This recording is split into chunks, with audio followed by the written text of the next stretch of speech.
What does a day-to-day look like when you're running an eight-figure business on Amazon? Now I have nothing left to do, so I'm going to be pretty bored pretty soon. What's the key to scaling up on Amazon? The key to scaling in Amazon is to delegate a lot of the tasks to other people. What's your criteria when you're selecting products? I have 6 people full-time in the warehouse, a warehouse manager, then I have a full-time buyer, and I have a multi-channel manager. What do you think about the BQool repricer? It's probably the best value of any repricer I've come across. Hello, ladies and gentlemen. Today, BQool invited Daniel, also known as 1,000 ASINs. He started to sell on Amazon since 2018 from his apartment, and now he's earning 8 figures in annual sales every year while running his own prep centers. Today, he's going to tell us how he turned his life around during the pandemic and keep growing his business strong. Let's welcome Daniel to our channel today. Hello. Yeah, thanks for the introduction, and happy to be here. Excited to chat. Daniel, could you introduce yourself and why the name 1,000 ASINs? Yeah, sure. So I've been selling on Amazon for about 5 or 6 years. Before that, I was a real estate agent and just a regular guy who decided to sell on Amazon. And I've grown it from a very small side hustle from my apartment into a fairly large business. And I picked the name 1,000 ASINs because early on in my Amazon selling, I kind of immediately saw the power of what Amazon could be, because I found, if my first few products, they make a few $100s profit a month. And then I just thought, as long as you find more products, you can keep scaling and scaling and scaling infinitely. And that uncapped earnings potential was really appealing to me, that all I had to do to make more money was just find more products and stay in stock of those products and just add more and more and more. And I did some math. If I got to 1,000 products and they made $100 each per month, then I would be clearing over $1 million a year, which was pretty mind-blowing to me. So the challenge for me became just logistically trying to purchase and stay in stock of, a wide variety of products, even if a single product may not make you rich in and of itself, but the accumulation of a lot of different products. So I just had that in the back of my head as kind of my philosophy. And that's why I created the name 1,000 ASINs, but it was fairly arbitrary, but yeah, it kind of also outlines my general Amazon philosophy. So the idea is, as you add more listings, each listing is profitable. And if you get to 1,000, then you can make $1 million profits. $1 million a year. Yeah. $1 million a year. That was the original concept. Yeah, basically. And what was the first item that you sold and how did you find it? The very first item I sold was, I think it was a mug before Stanley mugs became all the rage. It was like a vacuum sealed mug. And I literally just walked from my apartment when I was living in Jersey City into a Target, I think. And I'd seen a couple of YouTube videos about how to use a scanning app, scan UPCs in the store, see if you can resell it for a profit. So went around with my scanning app. I don't even remember what the app's called anymore. And I was just scanning items at random and then coming up short until I stumbled across some of these mugs, and they're on clearance for $5, and then they were selling for like $30 on Amazon. So I think I bought like 5 of them just to check it out. And that was my very first product. I sent it in, learned the ropes on how to create a shipment and, Seller Central, all the basics, sent it in, and all 5 sold in like a day or two. And I'm like, wow, that was pretty cool. Then from there, I, went back to the store and got some more products. So you repeated that over and over again. And what's the key to scaling up on Amazon, like from 6, 7 figures to 8 figures? I think a lot of people start out as a one-man show, which is perfectly fine. And you probably should do that to learn all the ins and outs of how everything works. And that'll get you pretty far, actually. I think I got to maybe $500,000 of revenue, like within the first 12 months of selling on Amazon. And that was all kind of solo, all the prep, all the sourcing, all the everything. And then you just get to this point where you can't do anymore, that like you run out of hours in the day or you'll get burnt out. So the key to scaling in Amazon and to anything is to delegate a lot of the tasks to other people. So first, break down what tasks are involved in running an Amazon business. And I just like brain dumped everything, like hundreds and hundreds of little things that I do throughout the day. And then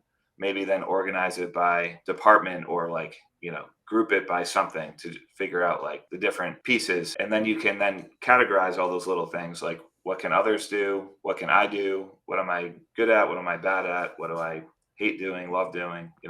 You can put it all into all these different buckets, and then it'll become sort of obvious the first things you should delegate, and then you can kind of like move up the list as you continue to grow. So in my personal experience, the first thing I delegated was the prep. So if you're prepping your own products, you're essentially giving yourself a job for, 15 to 20 bucks an hour. You're giving yourself an entry level job. And I think you should do that at the very beginning to understand prep, understand labeling requirements, prep requirements. But as soon as your business starts generating more than that in terms of like an hourly salary, I think you should go ahead and then delegate the prep part. So that's what I did. And that was the first logical thing to delegate. So yeah, that's my basic formula for scaling. So the formula for you, the first thing you delegate was prepping. And when you're saying delegate, are you talking about delegating it to a prep setter, delegate it to hiring people to help you ship FBM? Or what do you Yeah, mean it when could you're be saying, either. You could delegate it either to a professional service that does it,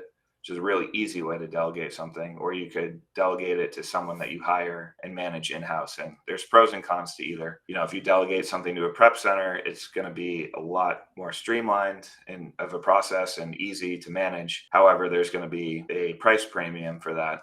For all that convenience. So I think actually at first you probably should delegate to a prep center. And I wouldn't consider having your own employees and warehouse until you get to probably at least 7 figures a year of revenue. Then it might be time to look into leasing a 1,000 or 2,000 foot space and hiring a full-time prep employee or two. But as you're going, there's a lot of fixed costs involved with setting up your own prep operation warehouse. So I would say be sure that you're going to be doing this and get to a pretty reasonable level before taking it all in-house, because there's a lot of costs associated. Running a prep center, I know all the costs associated with prep that people don't think about. It's like, it's not just labor cost, it's supplies, it's rent, it's insurance, it's utilities, it's maintenance, and there's a long, long list. And even my own internal price per unit to prep on my selling business is probably about 60 to 70 cents a unit. Don't get it confused. Like, if you do it yourself, you're not going to save as much money as you think doing it yourself versus hiring a prep center. But at the end of the day, prep center will be more expensive, but also a lot easier. Like, hiring people, managing people, firing people, it's a lot of work and it's a lot of stress. If you can avoid all that stuff, then I'd say delegating to a prep center is actually preferable than trying to start it from scratch yourself until you get to a certain point. my understanding is you also run a prep center as well. And Yes. Yeah. when you're picking a prep center, what are some important things to look at? I'd say number one is communication. You want to find a prep center where you can communicate with that prep center. Early in my journey, I used prep centers. And the most infuriating thing about it, I thought, was that if there's any sort of problem or question you had to like fill out a form on the website and type your name, type your email, type your phone number, type all your comments, and then you'd submit the ticket. And then 3 days later, someone might get back to you and they might even misinterpret the question. And then you're like, oh, this is such a disaster. So that's one thing I wanted to fix with my prep center. So we create dedicated Slack channels for every customer that we have, where you can basically reach someone in real time, and we may not respond in 10 seconds, but we're going to get back to you. And then if someone's at a computer, we can have a back and forth conversation about something, which is just often much easier. And then I offer my own personal phone number for any emergencies. Like, if something's really critical, they can call me, text me, call my manager, text my manager. And I don't know, for me, that was important, just good communication. Secondly, I'd say, turnaround time. A lot of prep centers will promise 2-day turnaround time, and products might be sitting there for like 2 or 3 weeks. And then during Q4, it could be even longer. And the prep business is not easy. I sympathize with both sides of the coin now, having my own prep center. But you do need a prep center that's organized enough to know which clients they've prepped and when, and whose stuff has been sitting the longest, and some sort of prioritization system, an organized system to deal with various different products, and keeping your inventory straight and receiving against the proper tracking numbers. A lot of prep centers will just use a Google sheet essentially, and using spreadsheets, unless they're very built out and sophisticated spreadsheets, it's going to turn into an absolute disaster, almost guaranteed, as you go high volume. So our prep center, we use a software that keeps everything straight. We receive against specific tracking numbers, order numbers.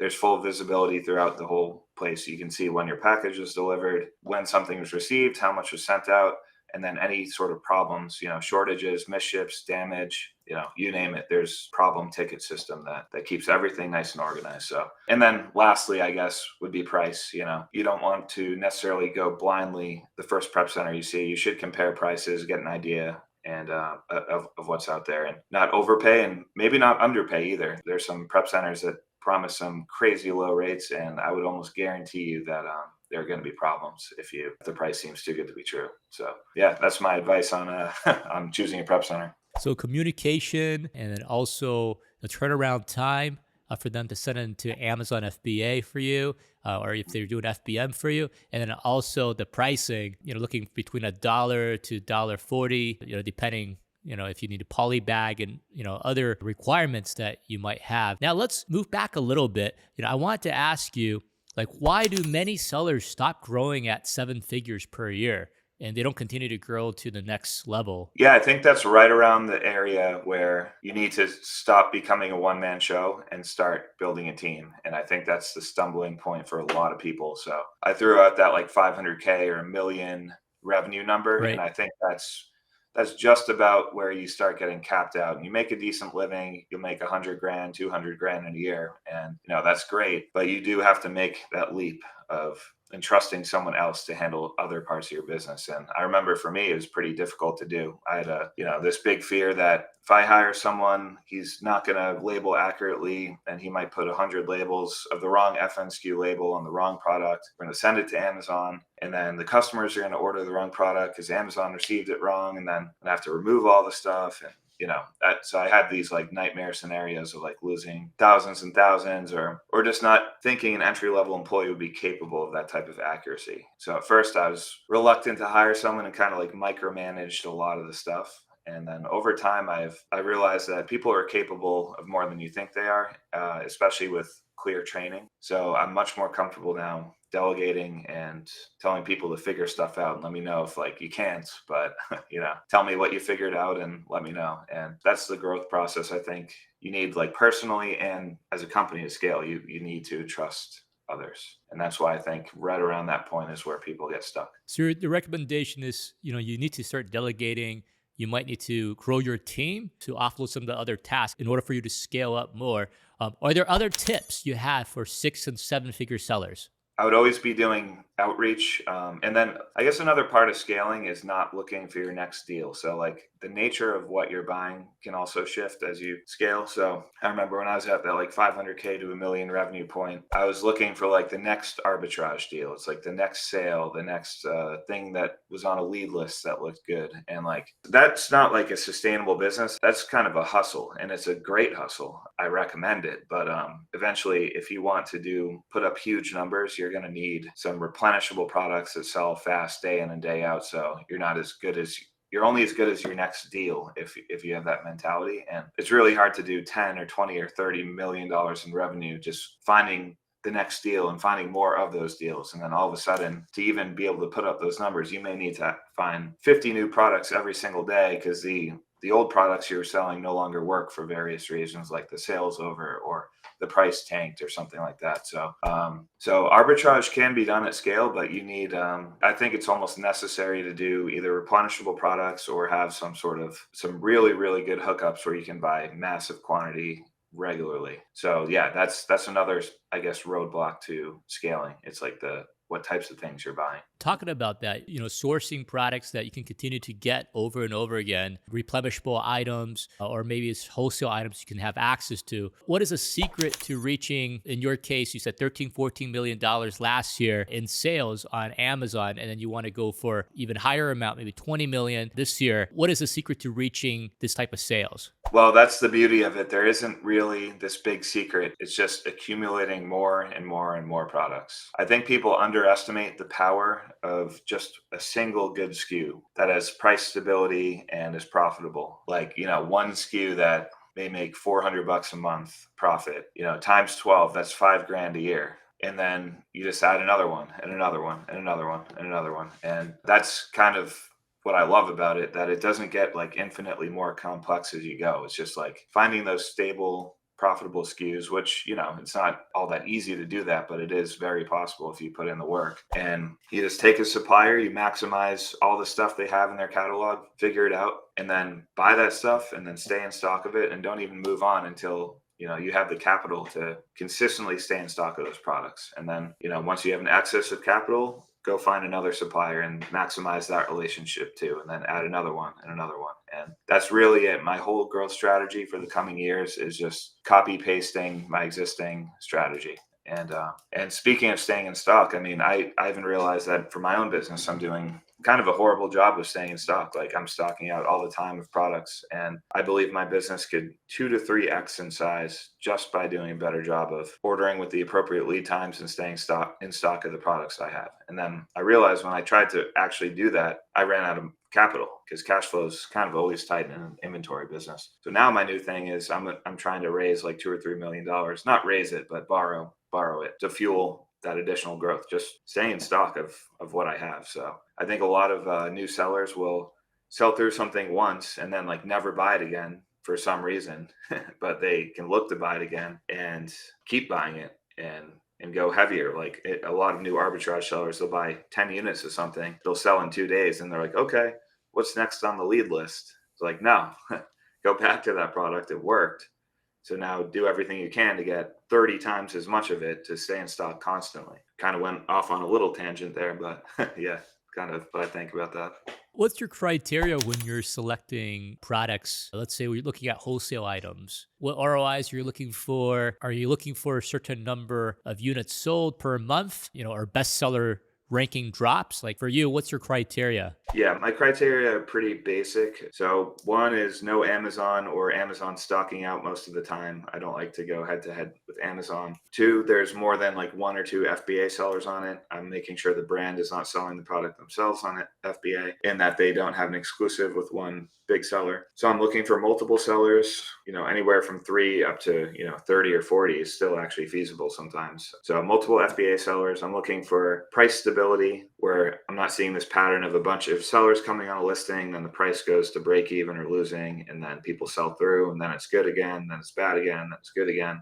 A lot of arbitrage products follow that pattern. So with wholesale, I'm looking back at the sales history and making sure it never lost money for a long period of time and that things are fairly stable. Then in terms of velocity, my kind of minimum profit threshold is at least $100 of profit per month. So, that could mean a higher ticket item selling less frequently or a cheap item selling more frequently. And then in terms of ROI and margin, I pretty much won't touch anything under 10% margin and 15 to 20% ROI. And that's the lowest I'll go. And it's all kind of a sliding scale. If something will sell extremely fast, I'm willing to take a lower ROI margin because I can get that ROI faster. And, the slower something sells or the cheaper it is, it would have to be higher margin and ROI for me to be excited about it. And then most things are in the middle. Wholesale typically, I think, is in that 12 to 20% profit range. Actually, it can go much higher than 20%. I'm going to say 30%. I have some really good SKUs that are 25, 30% net profit margin. So they're out there on average, 15 to 20%, I'd say, at an ROI of 30 to 50%. I think that's kind of the sweet spot for wholesale. What does a day-to-day look like when you're running an 8-figure business on Amazon? Yeah, my day-to-day, I come in, so my staff, I have 6 people full-time in the warehouse, a warehouse manager. Then I have a full-time buyer, and then I have a multi-channel manager who's actually putting my catalog on eBay, Walmart, TikTok, Amazon Canada. We're trying to spread out to different channels. And then I have a COO who I recently just hired who's kind of taking over what I would normally do in a day, which is, the high-level stuff, just checking finances, paying off whatever cards I need to pay off, looking at cash flow, approving purchase orders that my buyer's doing, making sure shipments are going out on time, bunch of emails, relationships with my existing suppliers, and kind of just directing people what to do. And then I do spend some of my time doing my own purchase orders as well, because that's just something I enjoy doing. Going through a supplier, all the SKUs, what should I buy next? And that's kind of it. And then with my COO, I'm basically just backing off to become more of a passive owner where I don't even really have to show up anymore. And then I'm focusing on the strategic direction of the business, raising capital and what types of things we can do for brands and want to do with brands, and becoming the best possible seller to work with that a brand would want to work with. So those are the types of things I'm thinking about now, not just becoming a reseller, like just a random entity that buys some product and sells the product. We want to be more advisory to them as well and show expertise in like A+ content and advertising and, other topics like that. So I'm focused on creating like a product around what we're doing, which, the mega sellers out there have already done, like Pattern or Caspian or Spreetail. If you check out their websites, they are brand incubators. They're not resellers. So like, even though they are resellers, they kind of position themselves that way. So that's kind of what I'm focusing on. So yeah, my evolution in terms of like my day-to-day used to be everything, including a lot of product prep. Delegated that. Then it was more like purchasing and seller central account management. Then I delegated purchasing, and then I dealt with like, payroll, hiring, firing, SOPs, making decisions on software, paying bills, all that stuff. And now I'm delegating that stuff too. And now I have nothing left to do. So I'm going to be pretty bored pretty soon, I think. What's the biggest challenge for you, like when you're managing all of these different, things you have to juggle around at this point in your business? Yeah, the challenge is for me right now is getting stuck in the weeds. So like running an Amazon business and probably any small business as the owner, you get pulled in a million different directions. Like you sit down, you plan on doing one thing, and then you see your email and you're like, ooh, I have to respond to that. And then next thing you know, you're bouncing around 20 different tasks kind of haphazardly. And if I'm not careful, I can do that kind of like busy work all day long and not really advance like the major initiatives of the business. So I'm trying to focus on not getting in the weeds and allowing other people to do some of the things that I'd normally want to like control. So again, it's like a control thing. I'm like, I used to want to control the prep stuff and then control the buying stuff. But I'm kind of just like trying to take my hands away from it and like still create metrics to like evaluate performance and hold people accountable, but not like control the specifics on how things are done. So yeah, that's kind of how I'm trying to evolve as an owner. So stepping back, not getting involved in the daily weeds, as you mentioned, or things that have to be taken care of, and then letting your team handle a lot of those issues. And then you talk a little bit about like talking to suppliers and brands. When you're sourcing items now, like, is it different than before when you're doing 6-7 figures? Because when you're sourcing, are you talking to brands more, or distributors, or how does it work? Yeah, we're doing a lot of brand direct actually, which is nice. And if we can't get a brand direct deal, sometimes they'll refer us to distributors, and then we'll actually find some pretty decent distributors that way. So we randomly sell a good amount of pool supplies. And we initially got into that niche by contacting a brand directly. And they said, we don't sell direct to retailers at all, just through distribution. You can contact a distributor, and here's our manufacturer rep. They'll give you a call. He gave me a call and then, pointed me towards a couple possible distributors. And then I opened an account with them, bought just that brand for a while, and then ventured into other brands that this distributor carried. And it's kind of cool when you do that because you can approach brands within a niche and be like, hey, we actually sell your like biggest competitor. We do a ton of volume with them.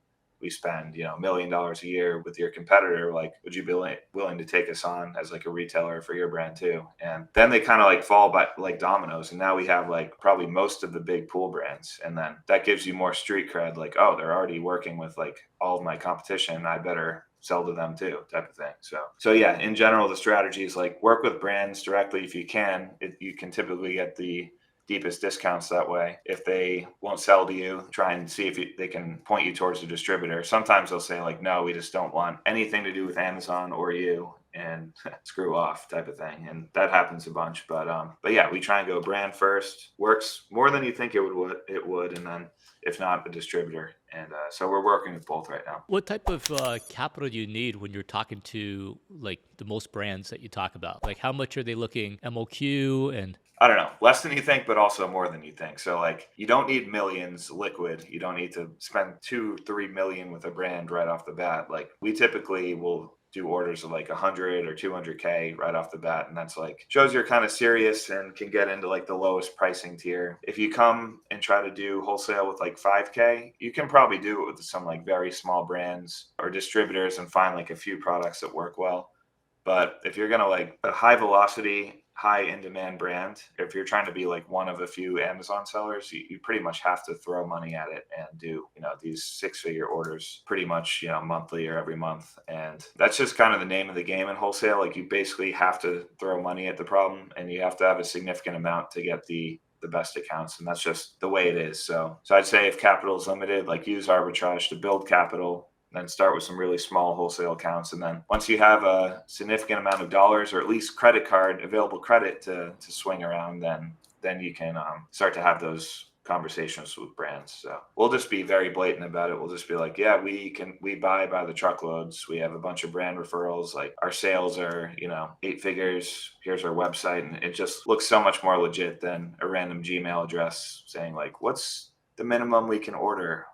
No one wants to hear minimum order quantities. They want to hear like maximum order quantities, large orders. So that's kind of our strategy, and it's almost necessary to get the pricing you need to make wholesale work, because Amazon wholesale is pretty competitive. You're dealing with a lot of mega sellers with pretty deep pockets. So Let's move on and talk a little bit about the tools that you use. And I'm wondering, why is it necessary to use a repricer? yeah, repricer is absolutely critical because, well, everyone else has a repricer. So you're going to be left in the dust if you're not competing with them. So your first few products, I get it. Like you can go in and check the price. Are you priced competitively? Sure. Or if you're not, you can, manually lower down the price. But once you get to probably 20, 30 SKUs, not even that many, you're going to want and need a repricer, because what's going to happen is other sellers with repricers, they'll go a penny below you, you'll lose the buy box, and then you'll be sitting on inventory and wondering why. And the reason why is someone has likely undercut you by just a penny. And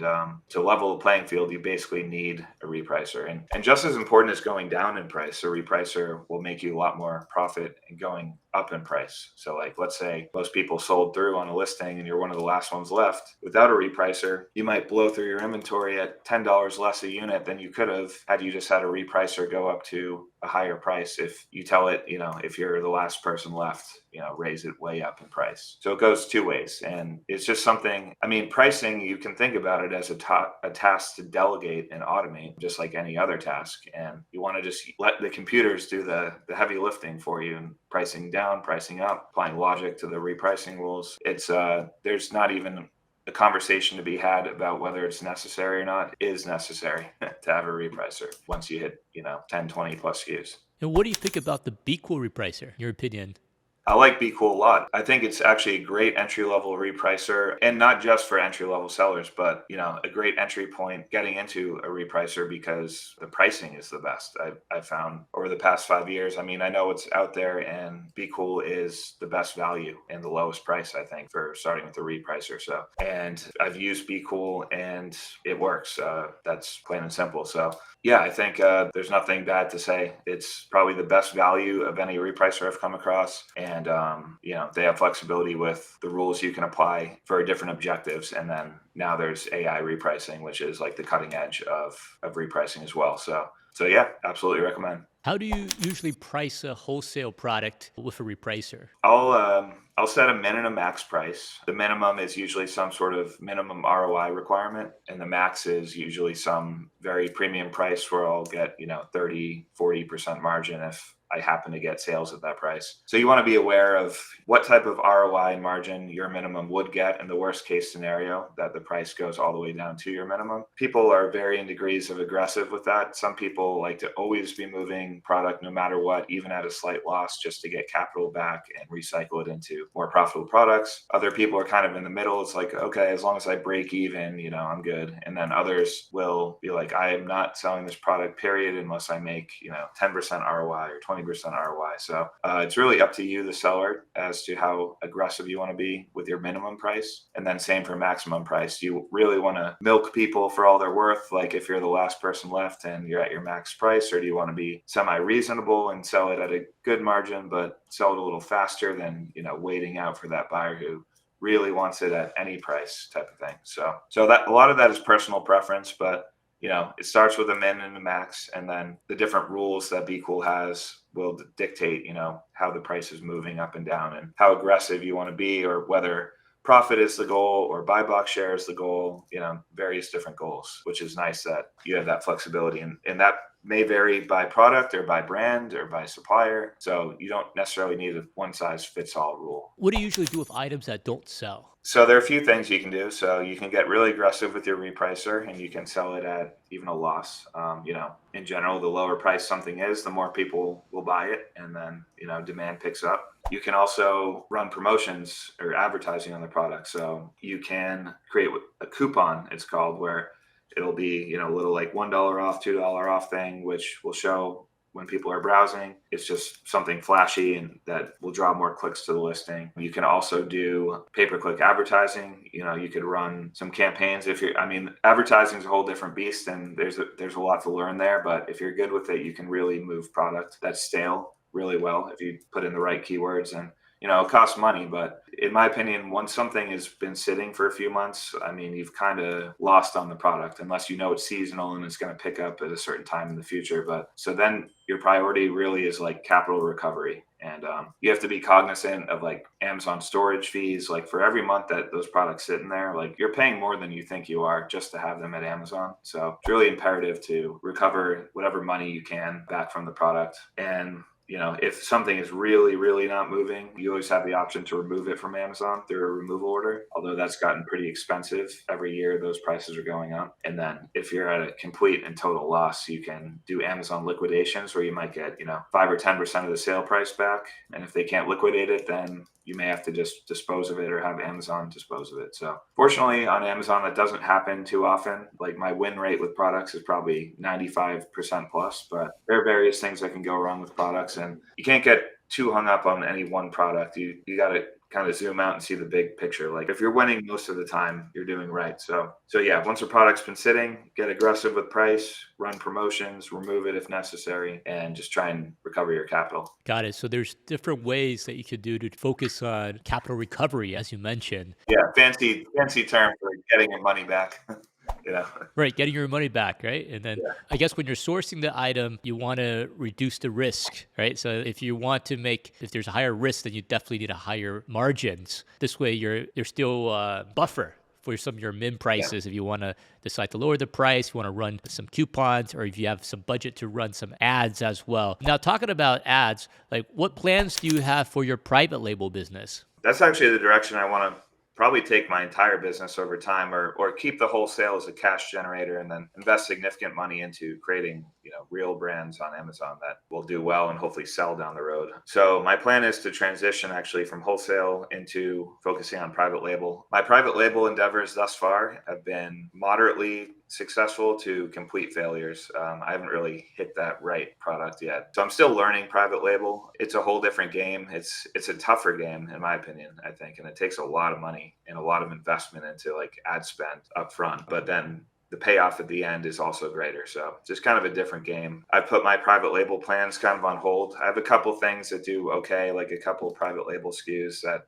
make some money and I'll replenish them, but they're not home runs. Yeah, for me right now, I'm just kind of getting the wholesale business to a really, really good place where it's spitting off a lot of money. And then I'm going to do private label in earnest, go all the way in, not just, dip my toes in the water like I did the last couple times. I don't think it's something these days you can go halfway with anymore. I think like the Alibaba private label make $1 million days are kind of gone, or at least much tougher. Yeah, it's extremely competitive. Why do you want to have your own brand and move into the private label business? What's the motivation behind that? The motivation is primarily like exit opportunities. I've met some people at Amazon conferences and online, and I'm a little jealous that they started a brand, it blew up 2 or 3 years later, they got to exit it for like 30, 40 million, and then they have like retire the rest of your life type of money. And that was inspiring to me. And also I think it can be more rewarding, like building something that's your own rather than reselling other brand name products. Over time, it's like, I feel with all these brands I'm working with, like I'm happy to be a really good partner for them, but I'm contributing ad spend into someone else's brand and like doing a lot of work for someone else's brand.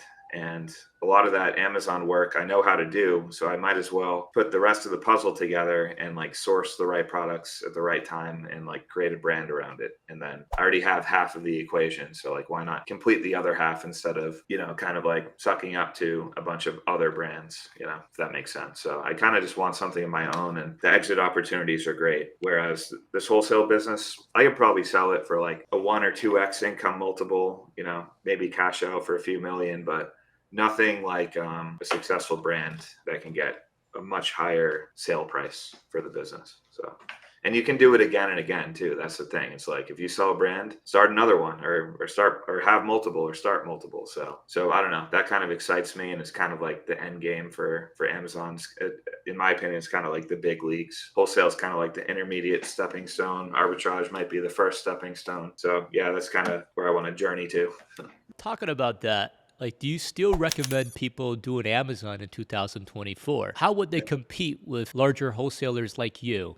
I would absolutely recommend selling on Amazon still. As you can see, Amazon's revenue is still growing. The proportion of third-party sales revenue is still growing. I mean, we're in a golden age here, in my opinion. The golden age is continuing. And the truth is, like, there's just so many brands out there that not everyone's going to have it together and like sell exclusively and police Amazon like crazy. I think the ocean is so friggin' big that there's going to be arbitrage opportunities as long as the platform exists. So there's still plenty of opportunity out there for arbitrage. And then for wholesale, you can still, there are a lot of small wholesale accounts where you don't necessarily have to compete against mega sellers. It's just trying to find the golden nuggets wherever you can, like turning over a bunch of stones. And like, I think it's really just a function of if you just do the work and try and reach out to suppliers, you will find them. You may not get the accounts that will make you millions of revenue without a lot of money, but you're going to get enough. And then, yeah, you can just work your way up over time. That's kind of what we've done. And even the mega sellers, it's like they make mistakes, they stock out, they may lose relationships. Everything is so fluid and dynamic that there's just bursting with opportunities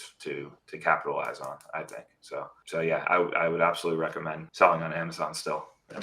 How did Amazon business change your life? Obviously, the money part of it is great. Like I'm financially much more comfortable than I used to, having a business that's generating a lot of income. So that's the obvious. It goes without saying. But actually, the most fun part of this whole thing has been like the Amazon community. It's kind of one of those things where like if anyone on Instagram or online happens to be an Amazon seller, there's kind of like an instant camaraderie. You're like, hey, let's be friends. We know about selling on Amazon. And I guess I was missing that from like my prior career. Felt kind of isolated on my own. And selling on Amazon can be isolating if you're trying to do it on your own, but there's also a community at the same time. And through going to seller conferences and events and sharing my journey on Instagram and social media, I've actually made a bunch of friends. And it's really cool that I can visit like almost any major city in the United States and even globally some places. And I can have what I consider like an Amazon seller friend, and they're down to get dinner, go out for drinks and talk shop and all that stuff. So that's been really awesome. And owning a business is like constantly challenging me to level up essentially. Like every year I feel like I need to level up in some way to keep the growth growing. And it's kind of a fun game, like to see how far you can push it, type of thing. So I love everything about it. It's rare to say like you're satisfied with your career. I think there are a lot of people out there that aren't. Probably the vast majority of people aren't, aside from the money, which is great, don't get me wrong. But it's just, I enjoy the job. I enjoy everything about it. So it seems you find purpose and you feel a lot more satisfied with what you're doing. Why is it important for Amazon sellers to have a social media presence? I think you can learn a lot from other sellers, because if you don't network with other sellers, you're going to do things the way you figured out how to do it, which may be a great way to do it, or it may be a really crappy way to do it. And I've learned a lot of things just like discussing like, oh, how do you do this? And how do you do that? And running an Amazon business is a lot of like little, like 200 or 300 little tasks, like how to do this, how to do that. Every little edge you can find, every little like best practice, like, oh, you do it this way. This is like way more efficient than I was doing it. That makes you a better Amazon seller and more well-rounded. And so I think the primary reason to do it would be learning, and then also networking if that's something you're seeking. It's by no means necessary. I mean, for every Instagram Amazon guru there is. There's 10 or 100 people doing the same numbers or better numbers that are just keeping to themselves. It's by no means a necessity, but for me, it's actually been one of the funnest parts, just like networking with other people through social media. When I started the Instagram, I had absolutely no agenda, and I still don't.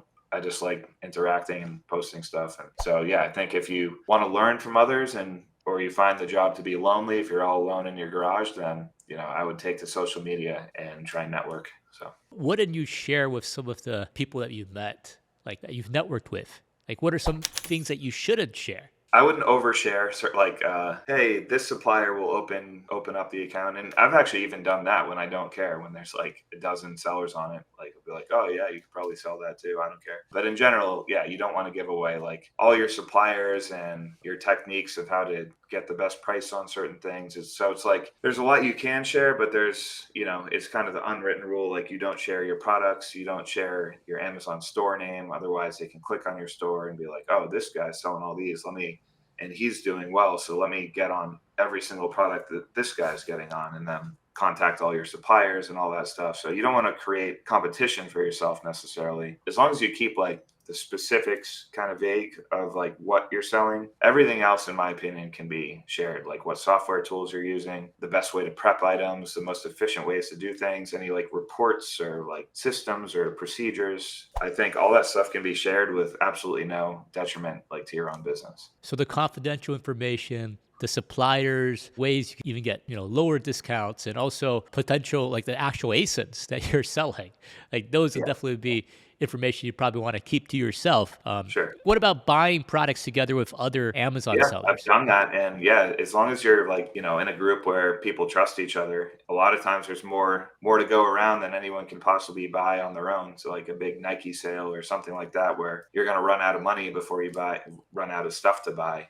That type of thing, you and a few close seller friends be like, check this out, man. Like just go and get everything you can. And then, people get what they get, that type of thing. Yeah, that's a lot of fun. The danger of that, like, that person could tell a friend, then it ends up on a lead list, and then 100 people are buying it. And then the product's kind of ruined when, a bunch of sellers come on. So you want to just like walk the fine line, I guess, sharing with people you trust and, versus blasting it out to anyone who will listen, if there's a good deal on something. So Daniel, where can people find you and follow you on your social media? Yeah, so I'm pretty much only on one social media platform. I'm on Instagram, and my handle there is 1000 ASINs. So the number 1000 ASINs, ASINS. And that's you can follow the journey. And I guess I'll self-promote my prep center for a second too. I do offer prep services for online arbitrage. We're in a sales tax-free state in New Hampshire, and we're taking on new clients right now. So if there's any interest there, you can go to my prep center website, which is